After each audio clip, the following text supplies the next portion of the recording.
लेकिन पता नहीं क्यों शासन प्रशासन को एनएम ओपीएस की वैल्यू अखरती है। अखरती इसलिए है क्योंकि मैं पूछता हूं, अभी आपके सामने धनखड़ साहब इस्तीफा दिए थे उपराष्ट्रपति पद से, वो इस्तीफा दे करके पता नहीं कहां चले गए, दुनिया उनको ढूंढ रही थी, वो पेंशन ढूंढ रहे थे। और धनखड़ साहब गए राजस्थान, हम पहले वार्ड विधायक थे, उसकी पेंशन उपराष्ट्रपति की 2 लाख और सांसदी की 45,000, विधायकी की 32,000, पौने 3 लाख रुपए धनखड़ साहब पेंशन लेते हैं। पौने 3 लाख रुपए। सोचो आप, वो विधायक थे, सांसद थे, मंत्री थे, राज्यपाल थे, उपराष्ट्रपति थे।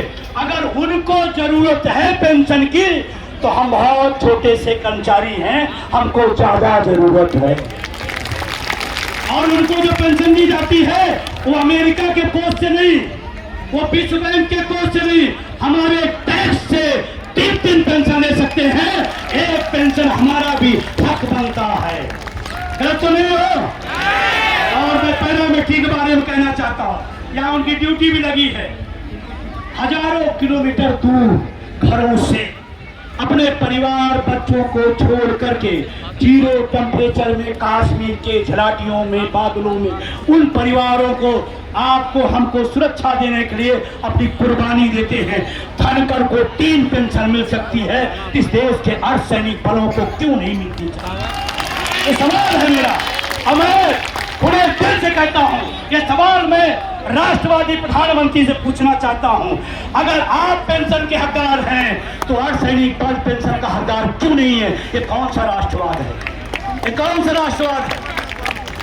ये मैं सवाल करना चाहता हूं। और आपसे 2 बातें और करना चाहता हूं। मैं साथियों से निवेदन करना चाहता हूं, सरकारी और दलाली संगठनों के चक्कर में नहीं पड़िएगा।